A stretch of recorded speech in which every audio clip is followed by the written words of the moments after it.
सभापति महोदय, भारतीय उद्योग परिसंघ के शताब्दी समारोहों के अवसर पर यहाँ आकर मुझे बड़ी प्रसन्नता हो रही है। इस बात का विशेष महत्व है कि ये समारोह कलकत्ता में हो रहा है। हमारे देश के औद्योगीकरण में इस शहर ने अग्रणी भूमिका निभाई है। कोलकाता हमारा पहला औद्योगिक व व्यापारिक केंद्र था, जहां विशेष रूप से पटसन और इंजीनियरिंग उद्योगों से संबंधित गतिविधियां केंद्रित थीं। अपनी महत्वपूर्ण सामरिक स्थिति के कारण यह पूर्वी भारत की प्रगति और अभिवृद्धि का मुख्य केंद्र बना रहेगा। हमारी नई नीतियों के परिणाम स्वरूप जिस नई पहल और प्रेरणा का प्रादुर्भाव हो रहा है, उससे मेरा विश्वास है कि कोलकाता शहर का और इस सारे क्षेत्र का कायापलट हो जाएगा। मैं आपको बिल्कुल अभी हाल में प्राप्त एक महान सफलता के लिए भी बधाई देता हूँ, और यह इस क्षेत्र के औद्योगीकरण के लिए एक बड़ा अच्छा शगुन है।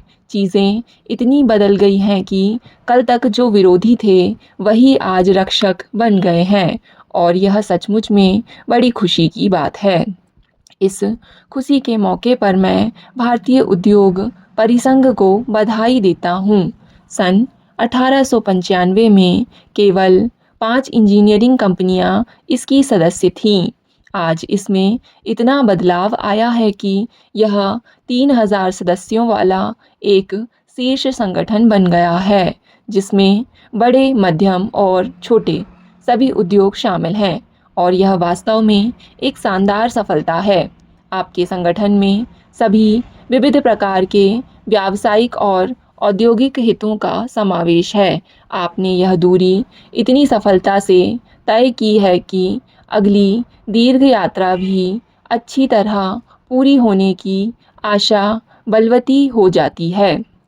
जब हम यात्राओं की बातें कर रहे हैं तो इस अवसर पर यह विचार करना भी उचित ही होगा कि हम कहाँ पर थे, आज हम कहाँ हैं और हमारा लक्ष्य कहाँ जाने का है। 1991 में हमने जिस गंभीर आर्थिक संकट का सामना किया था, मुझे उसके विस्तार में जाने की कोई आवश्यकता नहीं। आप इतने लोग यहाँ उपस्थित हैं, उन सबको उस संकट के बारे में व्यक्तिगत और प्रत्यक्ष जानकारी है। यह भी अच्छी बात है कि लगता है कि लोग संकट के दिनों को भुला बैठे हैं, और मानव प्रकृति का यह बहुत अच्छा गुण है। इसलिए आइए यह देखें कि आज हम कहाँ खड़े हैं और हमें कहाँ जाना है।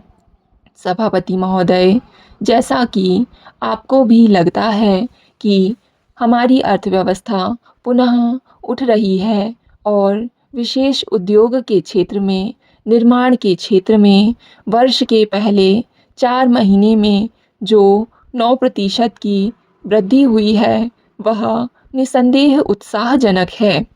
चूँकि यह प्रगति बड़ी व्यापक है और औद्योगिक क्षेत्र के सभी खंडों में हुई है, इससे हमारी अर्थव्यवस्था को बड़ा बल मिला है। पिछले 3 वर्षों में उद्योगों की आधारिक संरचना में निरंतर सतत प्रगति दिख पड़ती है। पूंजीगत सामान के क्षेत्र में उपभोक्ता वस्तुओं के निर्माण में भी लगातार सुधार हो रहा है।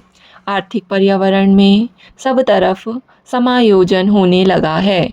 कृषि के क्षेत्र में आर्थिक पुनरुत्थान में बहुत ही महत्वपूर्ण भूमिका निभाई है, और वास्तव में तो इससे हमारी अर्थव्यवस्था के बाकी सभी क्षेत्रों को गति मिली है। हमारे खाद्यान्न का भंडार 3 करोड़ टन से अधिक है, और हमारा विदेशी मुद्रा का भंडार लगभग 20 अरब डॉलर का है। इससे हमें अपने पर विश्वास भी होता है और आश्वासन भी मिलता है। यह सचमुच 1991 की परिस्थितियों के मुकाबले भारी परिवर्तन है। आज हम जो यह पुनरुत्थान देख रहे हैं, निसंदेह यह हमारी कड़ी मेहनत और अत्यधिक प्रयासों का फल है। गांव में किसान ने कड़ी मेहनत की है, कारखानों में मजदूर ने कड़ी मेहनत की है और ऐसे ही मैनेजरों या प्रबंधकों और उद्योग के अग्रणी व्यक्तियों ने की है। 1991 में हमने जिन सुधारों की घोषणा की थी, उन्हें व्यापक स्वागत और समर्थन मिला है और उन्हीं के परिणाम स्वरूप यह संभव हुआ है कि हम सब मिलकर देश को संकट से उबार सकें। चाहे इसे आप किसी भी स्तर में मापिए, यह एक भागीरथ प्रयास था। अब तक हमें जो सफलता मिली है, उससे हमें उत्साह मिलना चाहिए और हमें नई प्रतिबद्धता के साथ आगे बढ़ना चाहिए। मैंने कहा है कि किसी भी प्रयास के सफल होने की सबसे पक्की गारंटी यह होती है कि उसके पीछे आम सहमति हो। हमारे सुधार अब तक इसलिए आगे बढ़ सके हैं कि उन्हें व्यापक स्वीकृति मिली है।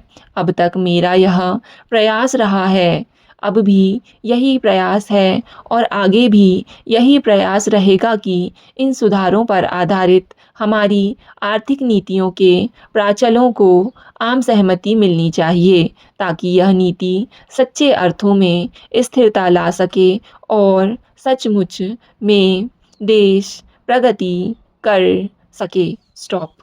डिक्टेशन पसंद आए तो वीडियो को लाइक तथा चैनल को सब्सक्राइब ज़रूर करें। धन्यवाद।